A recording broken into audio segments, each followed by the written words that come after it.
ओम शांति। आज सुनाम पंजाब के भाई बहने सामने है। इस सुनाम में तो एक बार 6-7 साल पहले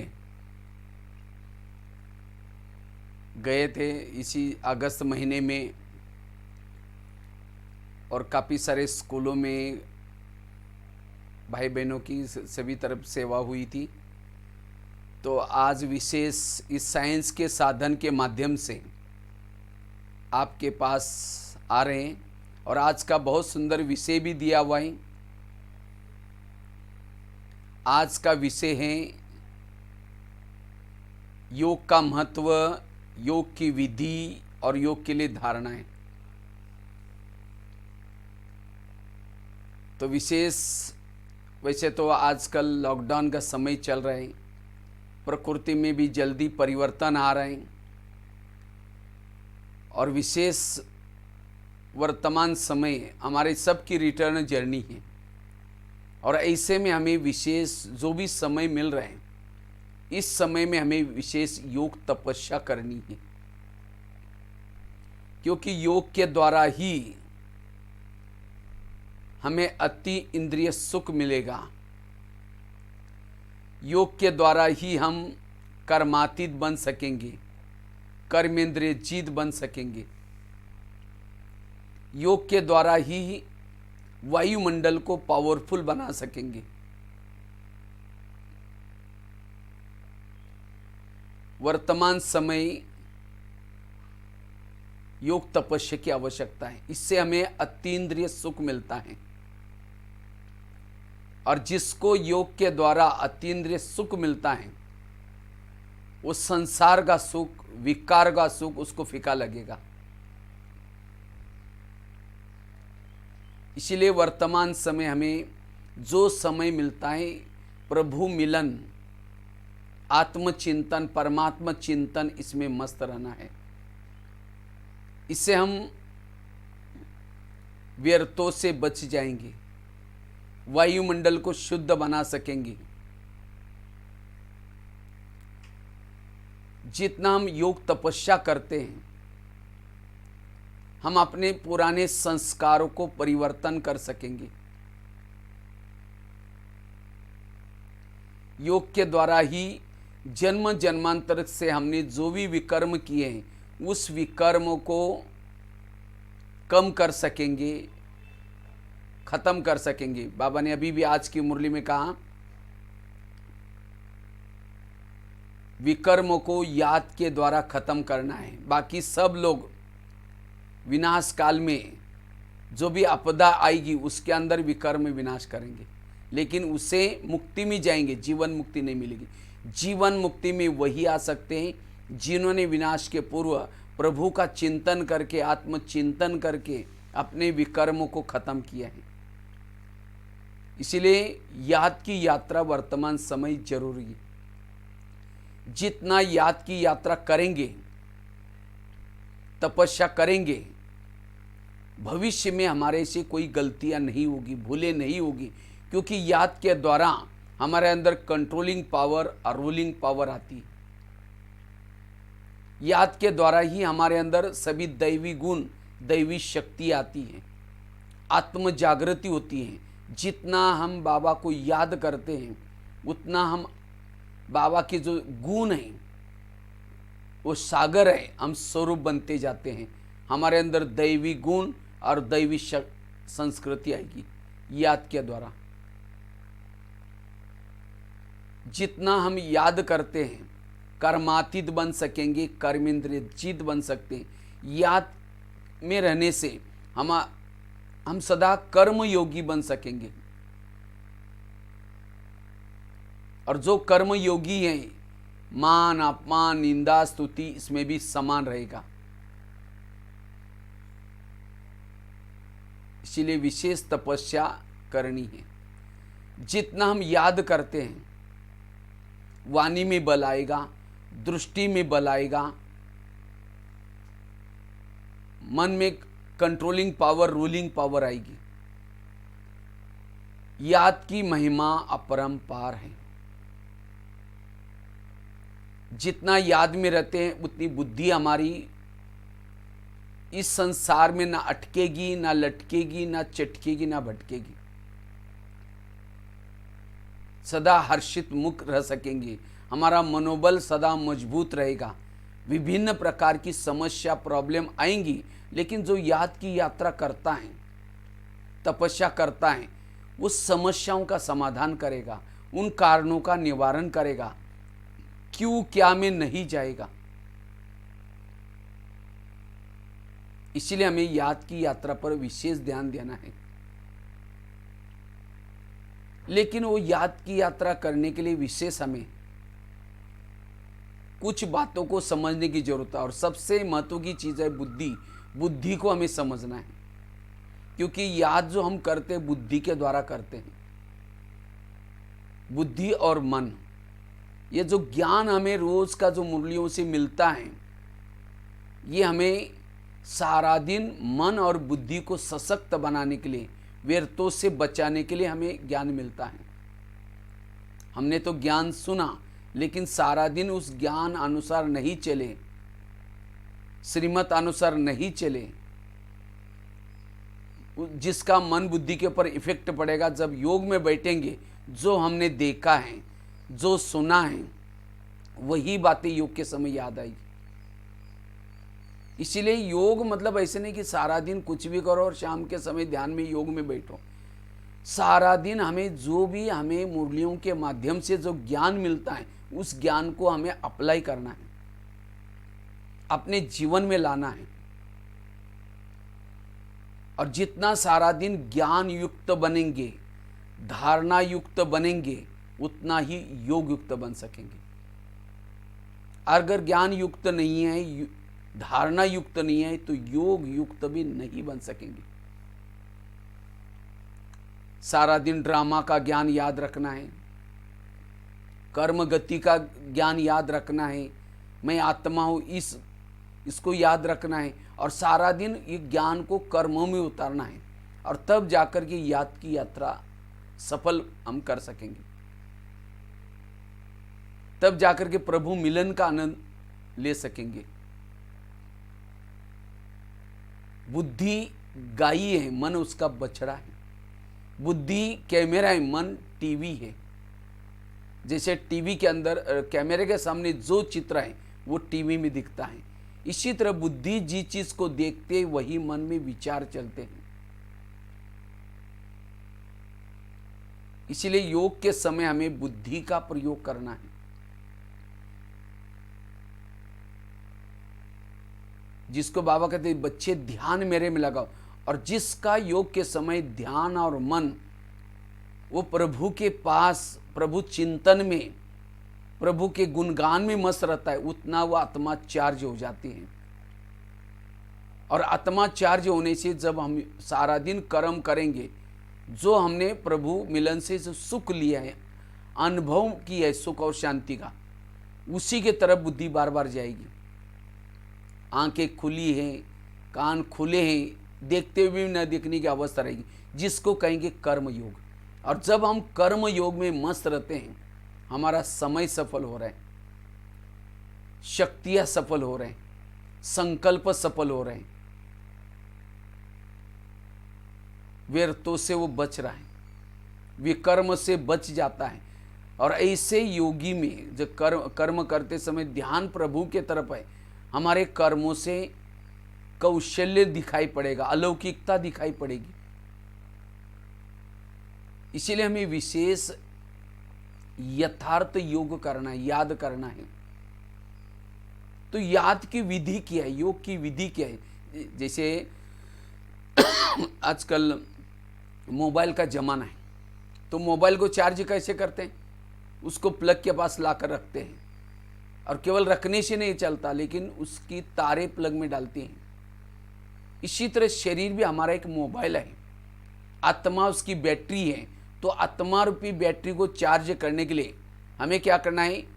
प्लग माना फोटो के सामने या बाबा के रूम में जैसे बैठ जाते हैं, केवल बैठने से नहीं चलेगा, जैसे प्लग के पास मोबाइल रखने से नहीं चलता, लेकिन उसकी तारे प्लग में डालते हैं। इसी तरह हमें भी अपने मन और बुद्धि को चांद सूरज तारांगन के पार उस परम धाम में जो शिव बाबा हैं, मन बुद्धि को वहां लेके जाना जरूरत है, उन तारों को वहां लेके जाना जरूरत है। अगर केवल हमने फोटो के सामने तो बैठ गए, बाबा के कमरे में तो बैठ गए, ध्यान में तो बैठ गए, लेकिन मन बुद्धि नीचे ही भटक रहे, वो याद का अनुभव नहीं होगा, वो योग का अनुभव नहीं होगा। तो योग का अनुभव करने के लिए हमें मन और बुद्धि को ऊपर बाबा के पास लेके जाना है, क्योंकि बुद्धि ज्ञान की भाषा नहीं जानती, बुद्धि जानते हैं विजन, दृश्य की भाषा। और जिस प्रकार का दृश्य बुद्धि के सामने, विजन सामने है, वही विचार फिर मन में चलते हैं। हम करते क्या है, जब योग में बैठेंगे मन को केवल विचार देते हैं, मैं आत्मा हूँ, मैं शांत स्वरूप हूँ, मैं शक्ति स्वरूप हूँ। और जब विचार देना बंद करेंगे, जो बुद्धि ने देखा है, जो कुछ काम करने होंगे, जो प्रभाव बुद्धि के ऊपर है, उसके विचार चलना शुरू हो जाते हैं। फिर हम कहते हैं ये क्या हो गया, मैं तो लाल लाइट में बैठा हूँ, बाबा के फोटो के सामने बैठा ही, योग में मेरे ये विचार क्यों चल रहे हैं? क्योंकि आपने बुद्धि का कैमरा सेट नहीं किया। इसलिए बुद्धि को हमें ऐसे नहीं कि हमारी आंखें जिस चीज को देख रहे वो मन में विचार आ रहे, ये नहीं होता। बुद्धि जिस चीज को देखते वो मन में विचार आते। इसलिए बुद्धि से हमें, बुद्धि की यात्रा ही है, धीरे धीरे चांद सूरज तारांगन के पार अव्यक्त वतन, वहां अव्यक्त ब्रह्मा बाबा जिसके तन में बाबा हैं, उनसे मिल रहे, उनसे शक्ति ले, वो विजन, वहां से धीरे धीरे परमधाम का विजन। और जब वो दृश्य देखते रहेंगे तब जाकर के मन भी वहां आएगा, मन और बुद्धि दोनों एकाग्र होगी। और उसमें हम धीरे धीरे 2 सेकंड लगेगा। बाबा ने आज कहा बुद्धि टिकती नहीं, याद की यात्रा बुद्धि खिसक जाती है, क्योंकि सारा दिन जिस प्रकार का बुद्धि के ऊपर आकर्षण है उधर बुद्धि जाएगी। इसीलिए हमें जब योग लगाने के लिए बैठते हैं, योग लगाने के लिए आते हैं, बुद्धि का विवेक जागृत करके बैठो। हे बुद्धि, अब हमें याद की यात्रा करनी है। वो परमात्मा सत्यम शिवम सुंदरम है, संसार में सबसे सुंदर है, जिसको देखने के लिए लोगों की आंखें तरस रहे, युगों से तपस्या कर रहे, एक झलक पाने के लिए लोग तरस रहे। और हे बुद्धि, तुम अब 1 घंटा तक प्रभु को देखेंगे, तो इसलिए उसको ही देखना, कहीं इधर उधर नहीं जाना, क्योंकि तुम इधर उधर भटकने से मेरा घाटा होता है। और ये संगम युग है, प्रभु मिलन का युग। इसलिए हे बुद्धि, तुम इधर उधर कहीं भी नहीं जाना, क्योंकि इतना जन्मों से तुमने भटकते भटकते मुझे कहाँ पहुँचाया। इसलिए अब तुम उस प्रभु के पास जाना, और मेरी नज़र रहेगी तुम कहाँ का हो। इसी तरह बुद्धि को, विवेक को जागृत करके, और मुझे विकर्म विनाश करने हैं कि अभी पता नहीं कितने दिन मुझे मिलेंगे, इसलिए बुद्धि तुम प्रभु के पास जाना, इससे मेरे विकर्म विनाश होंगे, इधर उधर जाने से विकर्म। ऐसे हमें विवेक को जागृत करके, जागृत होकर के बैठना है। ध्यान में भी बैठने के बाद चेक करो कि मेरा ध्यान का है।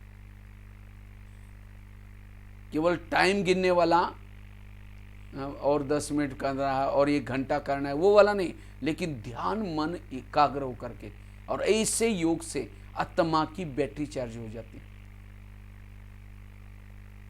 तो बुद्धि का भी हमें पीछा करना है, ध्यान का भी पीछा करना है। ध्यान कहाँ कहाँ जाता है, और जहां ध्यान जाता है उसका पीछे मन जाता है। तो कैमरे की सेटिंग करनी है। और जैसे वो मोबाइल की बात सुना रहा था, प्लग के पास लाकर रखा, दोनों तारे डाली, फिर तारे डालने के बाद स्विच भी चालू करते हैं। स्विच अर्थात बाबा ने मेरे ऊपर जो उपकार किए, बाबा ने जो मेरे को प्राप्तियां कराई, बाबा ने उन बातों को याद करना। कुछ उपकार किए बाबा ने, बाबा के एक एक उपकारों को याद करो, आंखों से आंसू आएंगे। जैसे कोई व्यक्ति गटर में गिरा है, लोग थूक के जा रहे हैं, कोई नाक पकड़ करके जा रहे हैं, उसकी बदबू आ रहे हैं, लेकिन एक व्यक्ति ने क्या किया, उसको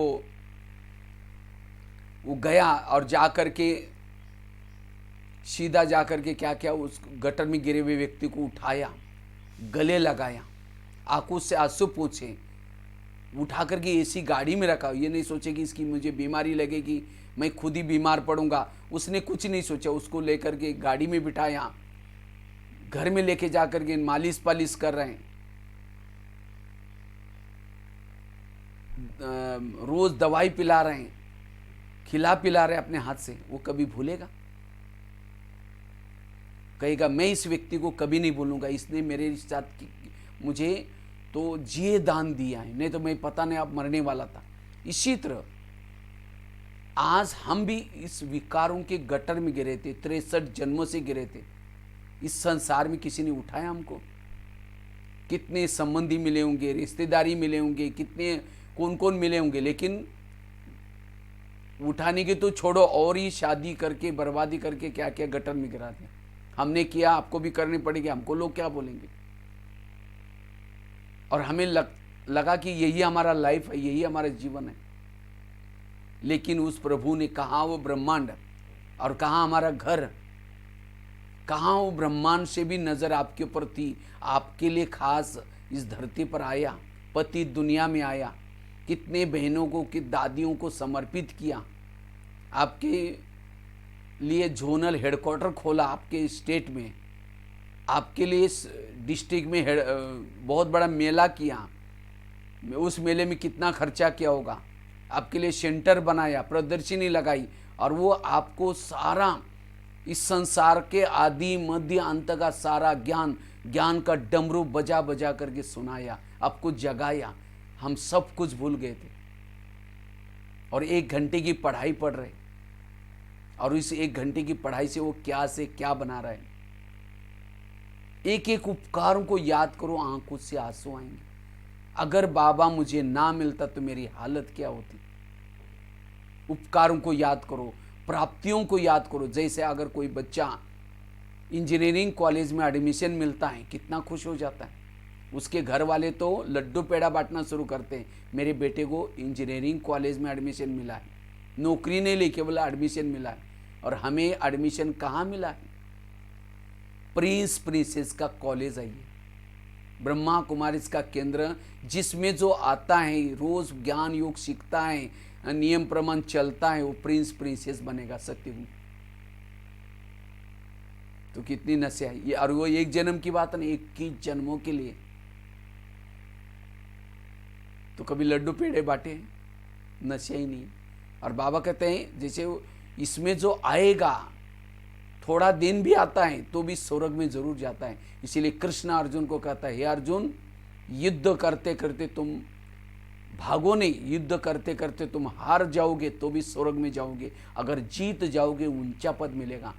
ये युद्ध कौन सा? इन विकारों के साथ जो युद्ध करने में हम शामिल हुए हैं।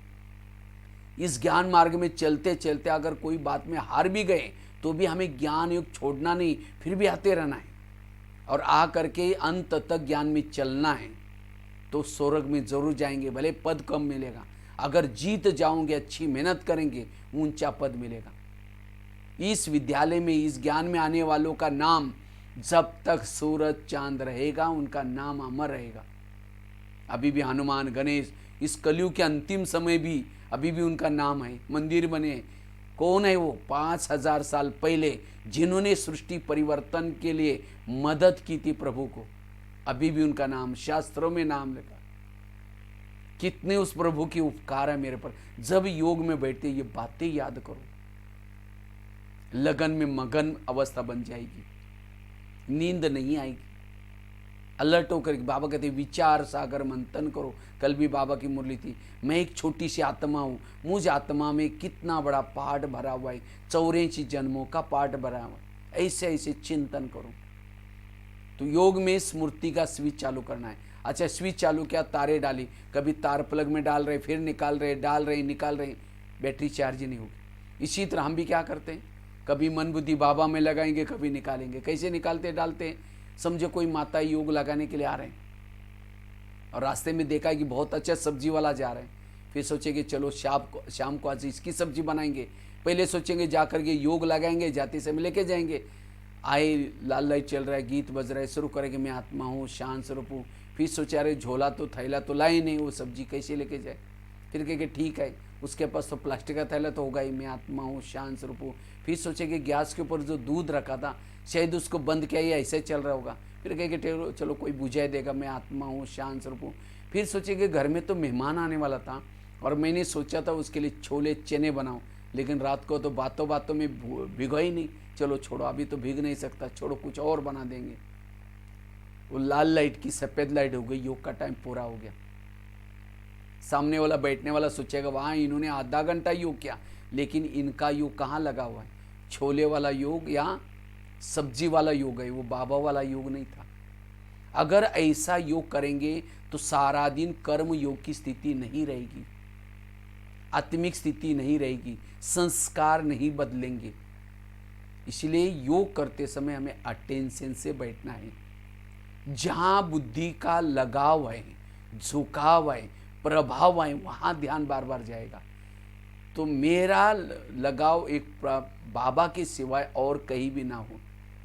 अगर है इधर उधर बुद्धि भटकते, ज्ञान की कमी है, विचार सागर मंथन की कमी है, अभी तक भी निश्चय बाबा के ऊपर नहीं बैठा है। निश्चय होता तो बुद्धि बार, निश्चय मतलब ऐसा नहीं कि केवल मुरली सुन ली, सफ़ेद ड्रेस पहन लिया, बैज पहन लिया तो बाबा के ऊपर निश्चय बह गया। निश्चय मतलब अगर बुद्धि इधर उधर भटकती है, बुद्धि के ऊपर प्रभाव है, इसका मतलब अभी भी मेरे विवेक जागृत नहीं हुआ। ये कोई ना कोई पड़ोसिनी जाती है इसीलिए जा रहे होंगे, किसी को देखा देखी जा रहे होंगे, लेकिन असली अगर निश्चय होगा एक बाबा की तरफ बुद्धि जाएगी। जैसे अर्जुन को निश्चय बैठने के लिए 18 दिन लगा, वो बीच बीच में कहता ये कैसे हो सकता है, ये मेरे भाई है, मैं इनको कैसे छोड़ूं, ये मेरा गुरु है, इनको कैसे छोड़ो, ये क्वेश्चन करता रहता 18 दिन तक। इसी तरह हम भी क्वेश्चन करते हैं, नहीं नहीं ये कैसे हो सकता है, हम तो गृहस्थी में रहते हैं, ये कैसे हो सकता है, ये तो असंभव है, क्वेश्चन करते रहते हैं। जो निश्चय बुद्धि, अंत में आखिर कृष्ण को 18 दिन का गीता का ज्ञान सुनाने के पहले निश्चय बिठाने के लिए अपना रूप दिखाना पड़ा, मैं तुमको कौन कह रहा हूं। तब जाकर के निश्चय बैठा, उसके चरणों में पड़ा और प्रभु प्रभु प्रभु करके मगन हो गया। फिर शस्त्र उठाए, फिर युद्ध किया। इसी तरह हम भी क्वेश्चन करते रहते, ये कैसे हो सकता है, ये तो बाबा कहते बच्चे ये महावाक्य उच्चारण करने वाले मैं कौन हूँ, कोई बहनें आपको नहीं कह रहे, कोई और कोई नहीं कह रहे, तो बाबा स्वयं तीनों लोगों का मालिक, गीता का भगवान आपको कह रहा है। इसलिए जिसका निश्चय है उसकी बुद्धि उसके बिना कहीं नहीं जाएगी, वो कंबाइंड स्वरूप रहेगा। इसलिए योग करते समय बुद्धि इधर उधर ना भटके। और क्यों भटकते हैं, कोई ना कोई प्रभाव है, लगाव है, झुकाव। अगर बुद्धि भटक गई तो फिर केवल योग में बैठने से चार्जिंग कैसे होंगे। कई तो कहते हैं कि हम योग में जब बैठते हैं तो मेरी आत्मा तो ऊपर जाती ही नहीं निकल करके। योग में शरीर से आत्मा निकल करके नहीं जाती, बुद्धि जाती है। जैसे मोबाइल की बात सुना रहा था, दोनों तारे डाली, स्विच चालू किया, मोबाइल बस बैटरी जब चार्जिंग चालू हो गई तो बैटरी चार्जिंग होने के लिए बैटरी कहाँ है, प्लग में गई, प्लग में बैटरी नहीं गई, बैटरी तो मोबाइल में थी। तो प्लग में कौन गया टच करने के लिए, वो तारे गई। इसी तरह मन बुद्धि की सूक्ष्म तारे शिव बाबा के पास जाती है, उससे बैटरी चार्ज हो जाते हैं। आत्मा निकल करके परमधाम में नहीं जाते, मन बुद्धि जाना जरूरी है। किसकी बुद्धि जाएगी, किसका मन जाएगा, जिसका मन हल्का है, जो सारा दिन पॉजिटिव रहता है, सकारात्मक सोचता है, उसका ही मन जाएगा, उसका ही मन हल्का रहेगा, उसके बुद्धि के सामने ही विजन आएंगे। जो सारा दिन बाबा के ऊपर निश्चय बिठा करके, निश्चय बुद्धि बन करके कोई भी विचार नहीं करता, ड्रामा के ऊपर चला डोला ही। नहीं तो आजकल सारा दिन हमारे संकल्प चलते, मेरा क्या होगा, मेरा कैसा होगा, तनाव करेंगे, टेंशन करेंगे। इसका मतलब बाबा के ऊपर विश्वास नहीं है।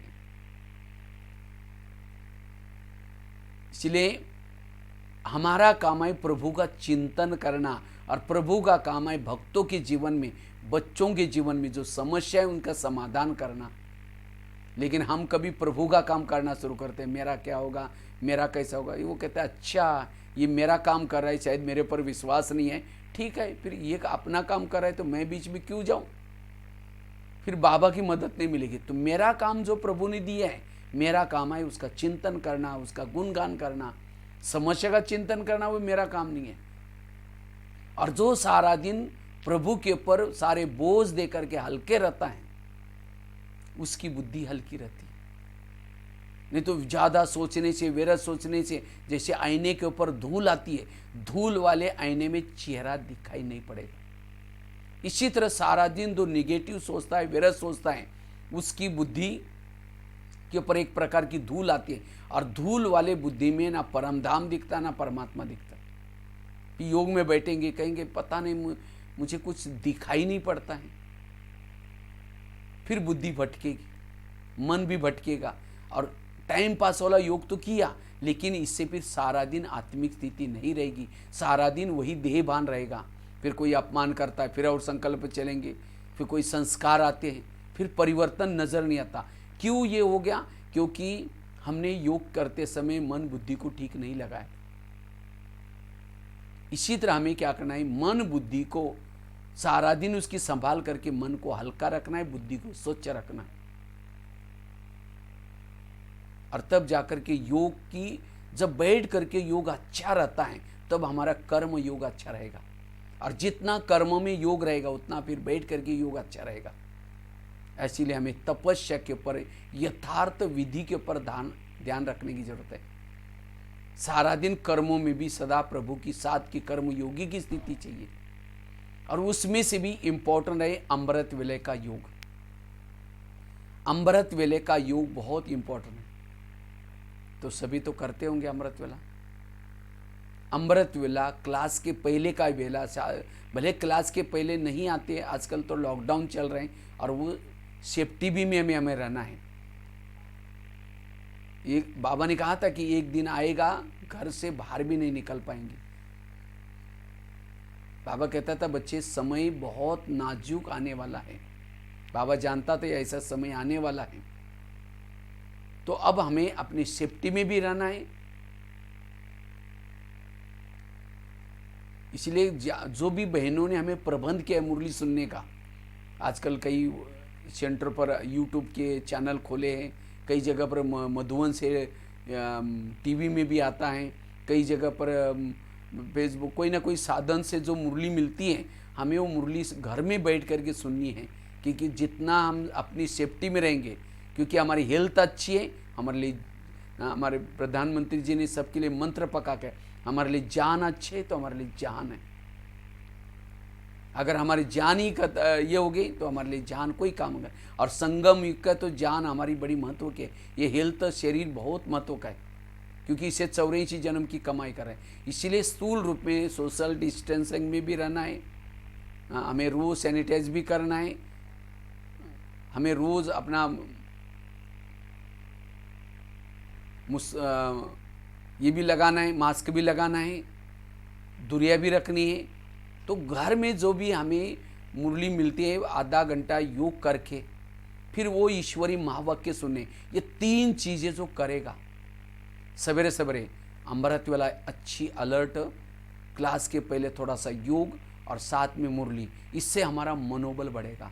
और जिन्होंने सवेरे सवेरे अपने मनोबल को बढ़ाया, सारा दिन कितनी भी परिस्थिति आई, कितनी भी बातें आई, वो हलचल में नहीं आएगा। समस्या पहाड़ के समान आएगी तो भी उसको राई रुई के समान हल्का लेगा। कौन? जिन्होंने अमृत वेला अच्छी किया है, जो क्लास के पहले योग करते हैं और जो मुरली सुनते हैं। और वो सारा दिन कर्म योगी बन सकता है। अमृत वेला का फाउंडेशन है सोने की पहली की बेला, और अमृत वेला सारे दिन का फाउंडेशन है। इसीलिए इन 3 चीज़ों के ऊपर विशेष पुरुषार्थ करना है। जैसे ट्रेन स्टेशन पर चलाने के लिए थोड़ी मेहनत होती है, स्टेशन से इंजन चलता है, धुआं खूब निकलता है, लेकिन उसके बाद एक बार स्पीड पकड़ गई फिर स्पीड से चलती है, फिर केवल ड्राइवर क्या करता है, पटरी पर रखने का कोशिश करता है। इसी तरह अमृत वेला हमें अपने पुरुषार्थ रूपी इंजन को मेहनत करके क्या करना है, चलाना है। उठना पड़ेगा, मेहनत करनी पड़ेगी, अटेंशन देना पड़ेगा। और जिन्होंने अमृत वेला के समय मेहनत की, मुरली तक मेहनत की, उसका फिर पुरुषार्थ रूपी ट्रेन ऑटोमेटिकली स्पीड पकड़ेगी। सारा दिन अच्छा पुरुषार्थ रहेगा। केवल पटरी पर, ईश्वरीय नियम और मर्यादा के पटरी पर रखने की जरूरत है। इसीलिए हमें विशेष अगर कर्म योगी बनना है, अमृत वेला अच्छा करना है, क्लास के पहले योग करना है और मुरली भी रोज सुननी है, क्योंकि मुरली से ही हमारे अंदर जागृति आती है, बुद्धि के अंदर वही राग निर्माण होता है। बुद्धि का प्रभाव सारा दिन इधर उधर जाता है, उस प्रभाव से बुद्धि मुक्त बन जाती है। इसीलिए मुरली का मनन चिंतन करना है, मुरली को बार बार याद करना है, ताकि बुद्धि हमारी हल्की रहे। तो ये 3 चीजें जरूरी है अमृत वेला। और अमृत वेला जागृत बुद्धि रूपी नेत्र खोल करके, स्थूल नेत्र खोल करके हमें अमृत वेला करना है। और शाम का नुमा शाम का योग, रात को सोने से पहले योग, इसी तरह रोज 2-3 घंटा हम योग बैठ करके करेंगे, और वो भी विधि पर होगा, ऐसा नहीं कि टाइम गिनने वाला। और जितना योग करेंगे उतना योग के द्वारा हमें अतीन्द्रिय सुख मिलता है। सिवाय योग के आत्मा की बैटरी हमारी चार्ज नहीं होगी, ज्ञान से चार्ज नहीं होती। ज्ञान एक योग के लिए समझ है, लेकिन हमें योग तपस्या करनी है। योग से ही हमारी विकर्म खत्म होंगे। अगर योग नहीं करेंगे तो फिर हमें वो जो जाने अनजाने द्वापरिक से लेकर के हमने विकर्म किए हैं, वो फिर संबंधों के रूप में आएंगे, प्रकृति के रूप में आएंगे, फिर हमको सहन करना पड़ेगा। अब इतनी सहन शक्ति तो है ही नहीं। फिर कहेंगे ये मैं तो इसके रास्ते में जाता नहीं, मैंने इसका कुछ बिगाड़ा नहीं, फिर भी ऐसा क्यों करता है मेरे, फिर नेगेटिव संकल्प ज़्यादा चलते हैं। ये हमारे जीवन में जो प्रॉब्लम्स आते हैं, सारा दिन में समस्या आती है, ये समस्या प्रॉब्लम इसीलिए आते हैं, ये हमारे पिछले जन्मों के कर्मों का हिसाब है।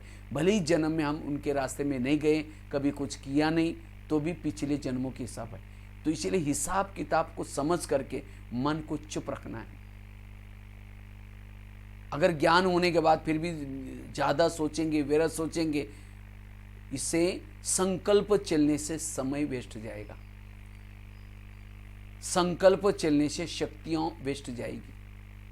नहीं तो थोड़ा योग लगाया, थोड़ा अमृत वेला किया, मुरली सुनी, सेवा की, जमा किया, लेकिन सारा दिन जो कर्मों के हिसाब किताब आएंगे प्रकृति की तरफ, लोगों की तरफ, उसमें ज़्यादा सोचेंगे, जितना जमा किया उतना खत्म। फिर कहेंगे पता नहीं मेरे को अशरीरी का अनुभव नहीं होता, विधेय स्थिति का अनुभव नहीं होता। क्यों नहीं होता? क्योंकि सारा दिन हमने निगेटिव सोचा है, घड़ा भर दिया, उसको छेद आए, सारा दिन शाम के समय खाली हो जाएगा। इसलिए अगर कर्म योगी बनना है, सारा दिन सकारात्मक बनना है, व्यर्थों से बचना है, और इसके लिए इस कर्म गति को याद रखना है। जो हुआ अच्छा हुआ, जो हो रहा अच्छा, ये सारा ज्ञान बाबा ने दिया है कि बच्चे, ताकि व्यर्थ संकल्प से बचे। और वर्तमान समय व्यर्थ से बचना बहुत जरूरी है। समर्थ बनो, सदा सकारात्मक बनो, तब कर्म योगी स्थिति बनेगी। व्यर्थ सोचने वालों के पास सहन शक्ति भी नहीं होगी। व्यर्थ सोचने वाला अशरीरी विधेय स्थिति का अनुभव नहीं करेगा। आकाश के चंद्रमा को पानी में देखना है, पानी स्थिर चाहिए। परम धाम के परमात्मा को मन में देखना है, हमारा मन हर परिस्थिति में स्थिर चाहिए। वर्तमान समय जो हमारे जीवन में जो प्रॉब्लम्स आ रहे हैं, मन को हलचल करने वाली बातें आ रही, संबंधों की तरफ से आएगी, प्रकृति की तरफ से आएगी। लेकिन हमें बाबा ने 5-6 साल से मुरली में विशेष एक बात अंडरलाइन करवा रहे बाबा, बच्चे समस्याओं का समाधान करो, कारणों का निवारण करो। ये क्यों बता रहे हैं? क्योंकि अगर कारणों का निवारण नहीं करेंगे, समस्याओं का समाधान नहीं करेंगे, संकल्प चलेंगे, निगेटिव संकल्प चलेंगे। और जिसके निगेटिव संकल्प चलते हैं वो ज्ञान का चिंतन, आत्मचिंतन नहीं होगा, कर्म योगी नहीं बनेंगे।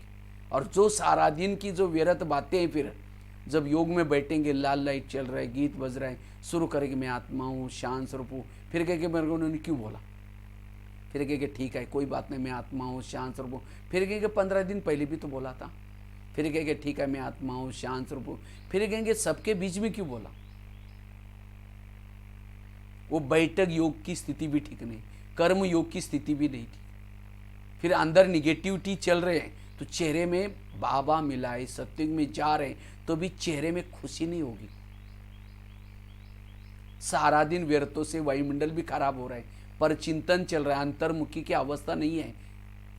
योगी मतलब जिसके अंदर no question, no correction, no quotation, no opposition, मन चुप। तो जब कोई बातें आती हैं तुरंत उस समय संकल्प में खत्म कर लेना उसको। समझो किसी ने गाली दी तो क्या सोचो, अच्छा इसका भी बहुत दिन का बाकी था, आज पूरा हो गया। यह समस्याओं का समाधान। किसी ने परचिंतन किया, कारणों का निवारण करो। परचिंतन नहीं किया, मेरा कीर्तन भजन गाया, कीर्तन भजन में 2-4 जन इकट्ठे होते, एक जन टाल बजाता है, एक जन डपला बजाता है, एक जन गाता है, उसको कहते हैं कीर्तन भजन। इसी तरह परचिंतन में भी क्या होता है, 2-4 जन इकट्ठे होंगे, एक कहेंगे वो है ही ऐसी, दूसरा कहेगा हाँ मेरे साथ भी ऐसा किया, तीसरा कहेंगे हाँ वो ऐसे। माना एक जन ढोल बजा रहे, एक जन गा रहे, 2-4 जन सुन रहे। तो जिस दिन किसी ने परचिंतन किया, पता चला किसी ने मेरा परचिंतन किया, योग में बैठेंगे बाबा को, बाबा आपका बहुत धन्यवाद, आज आपने बहुत अच्छी भजन मंडली भेजी थी, उन्होंने बहुत अच्छा भजन किया, कल भी किसी को भेज देना। समस्याओं का समाधान, कारणों का निवारण। क्योंकि व्यर्थों की दलदल ऐसी है, एक पाँव निकालो दूसरा फंस जाएगा, दूसरा निकालो तीसरा फंस जाएगा। इसीलिए इस ज्ञान को हमें ड्रामा को अप्लाई करना है, कर्मों को अप्लाई करना है, हर एक का पार्ट अपना अपना ये अप्लाई करना है, और इससे मन बुद्धि को बचाना है, और तब जाकर के हम योग में स्थिर घंटों तक बैठ सकते हैं। योग में माया ते मतलब कोई राक्षस आकर के नहीं हिलाता। कौन सी माया? सारा दिन जो विरत बातें वही आपको हलचल में लाएगी, आत्मचिंतन करने नहीं देती। जैसे कहा ना, आकाश के चंद्रमा को पानी में देखना है, पानी स्थिर चाहिए। परम धाम के परमात्मा को मन में देखना है, हमारा मन स्थिर चाहिए। No question, no correction, no quotation, no opposition, मन चुप। और जिसका मन चुप रहता है वो अंतर्मुखी, वो कर्म योगी है, वो वायुमंडल अच्छा बना रहे, उसका समय सफल हो रहा है। कई कहते मुझे योग करने के लिए समय नहीं मिल रहा है। क्यों नहीं मिल रहा है? क्योंकि उनका समय हर पल व्यर्थों में जा रहा है। योग में बैठा है तो भी उसका योग नहीं लग रहा है। इसलिए जो व्यर्थों से मुक्त है उसको हर पल निरंतर वो योगी है, और जो निरंतर योगी, निरंतर वो सेवादारी है। वर्तमान समय वाइब्रेशन अच्छी बनाने की सेवा करनी, और वाइब्रेशन बनाने के लिए हमारी स्थिति मजबूत चाहिए, स्थिति पावरफुल चाहिए, और स्थिति बनाने का आधार है व्यर्थों से बचना। और वैसे आजकल जो कहते हैं, ये जो कोरोना का जो प्रकोप चल रहा है, कोरोना की बीमारी से बचने के लिए हमारे अंदर ह्यूमैनिटी पावर चाहिए, रोग प्रतिकात्मक शक्ति चाहिए। जितना साइलेंस में रहेंगे, मन को स्थिर रखेंगे, पॉजिटिव सोचेंगे, सकारात्मक सोचेंगे, आपकी ह्यूमैनिटी पावर बढ़ जाएगी। और जिसकी ह्यूमैनिटी पावर है, ऐसी बीमारियों से वो मुकाबला कर सकता है।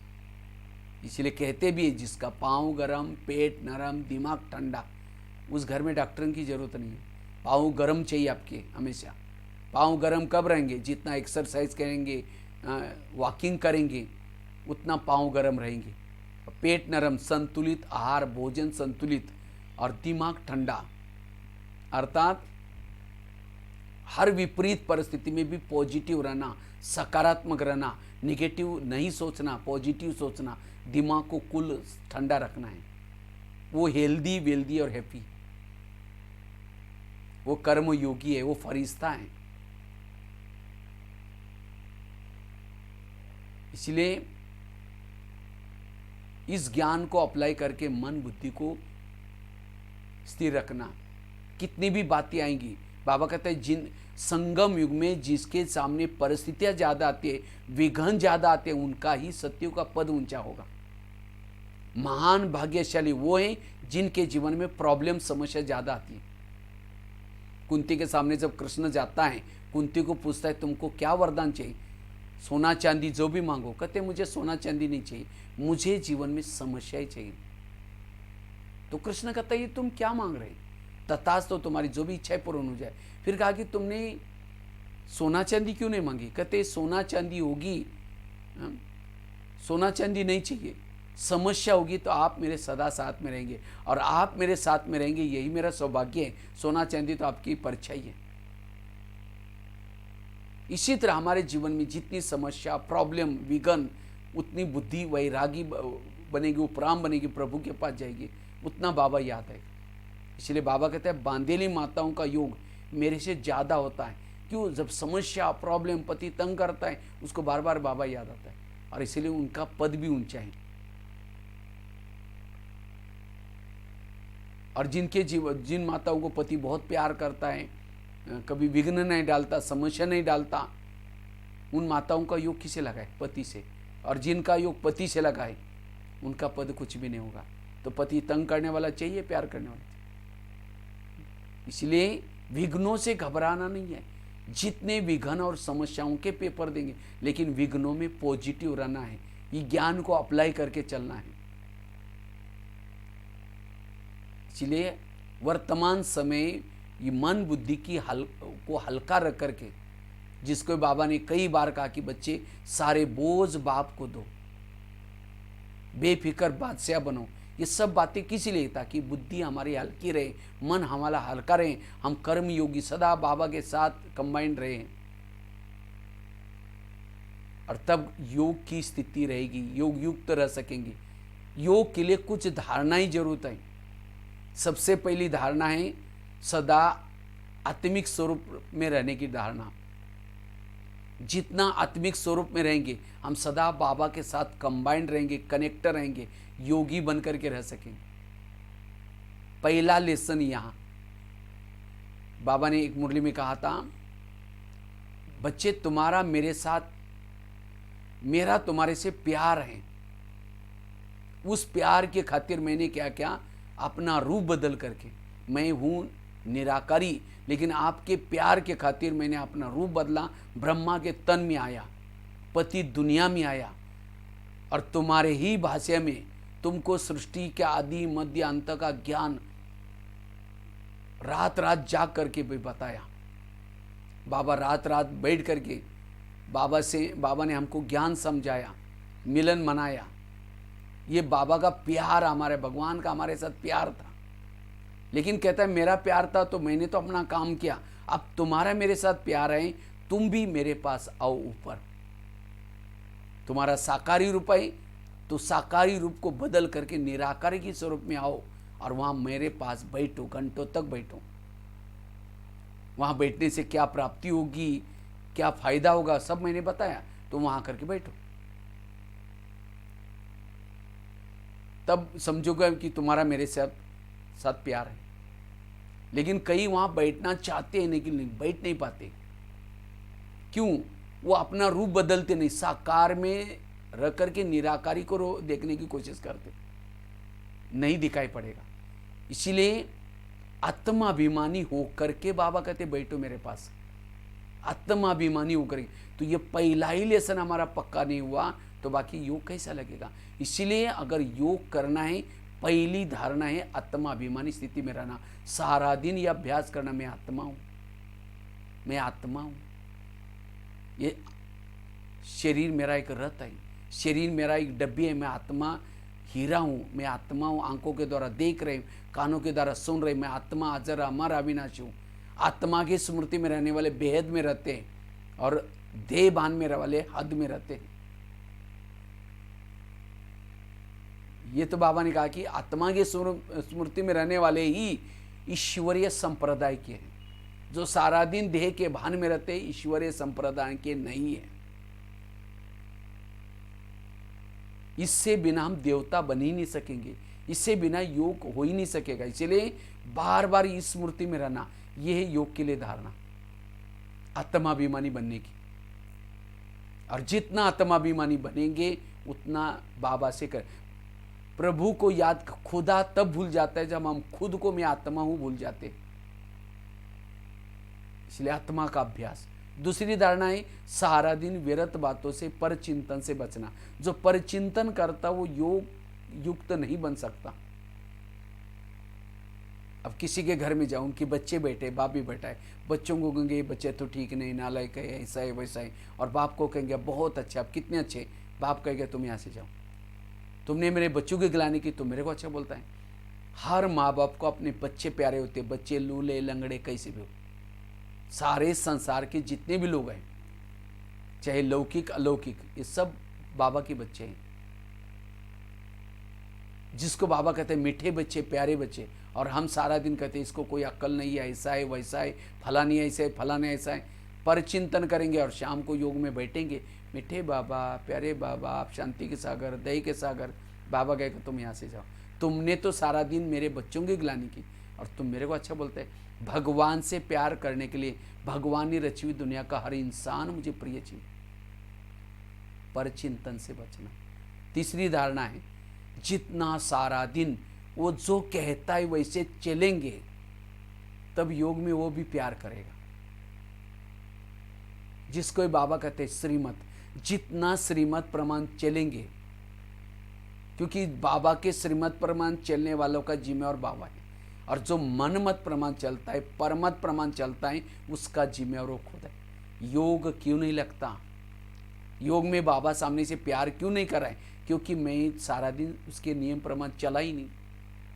अमृत वेला के लिए नियम है, क्लास सुनने के लिए नियम है, खान पान के लिए नियम है, सारा दिन व्यवहार करने, सब बातों में नियम बने हैं। नियम कहाँ, मुरलियों के एक एक महावाक्य हमारे लिए ईश्वरीय नियम मर्यादा है। और जितना इसको हम अप्लाई करेंगे उतना बाबा को कहने की जरूरत नहीं, बाबा योग ऑटोमेटिकली लगेगा।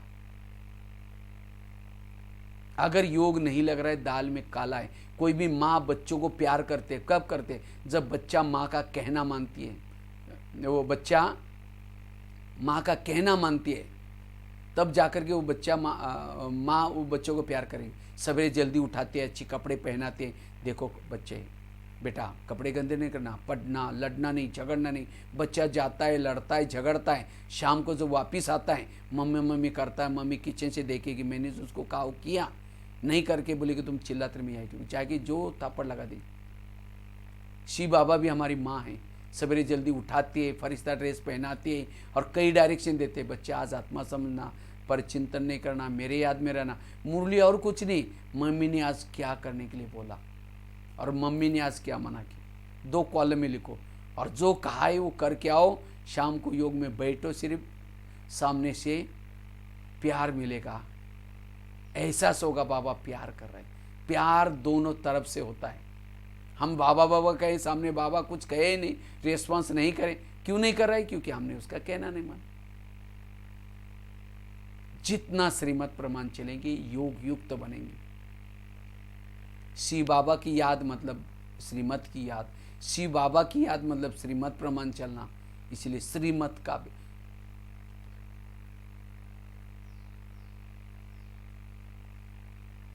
चौथी बात है, अगर मुझे योगयुक्त बनना है, योगयुक्त बनने के लिए जितना हम सहनशील बनते हैं, सहनशील बनने से हम नियम चल सकते हैं। इसीलिए सहन शक्ति चाहिए, और सहन शक्ति के लिए जितना सकारात्मक सोच उतना हमारे अंदर आए। तो इसलिए ये कुछ धारणा करने से हम सहज योग युक्त बन सकेंगे। इसलिए योग युक्त बनना जरूरी है, और जितना योग युक्त है उतना हमारे विकर्म खत्म होंगे और हम कर्म योगी बन सकेंगे। ठीक है, बाकी तो समय भी पूरा हुआ, इसलिए यहीं हम लोग पूरा करेंगे। फिर आगे फिर इसके बारे में और डिटेल में फिर बताएंगे। ठीक है, मेरा बहन और बाकी डॉक्टर जी, सिंगला भाई, बहुत बहुत धन्यवाद, जिन्होंने खास बोला था कि आप 1 घंटा का ज़रूर हमको टाइम देना। और करना। ठीक है, ओम शांति।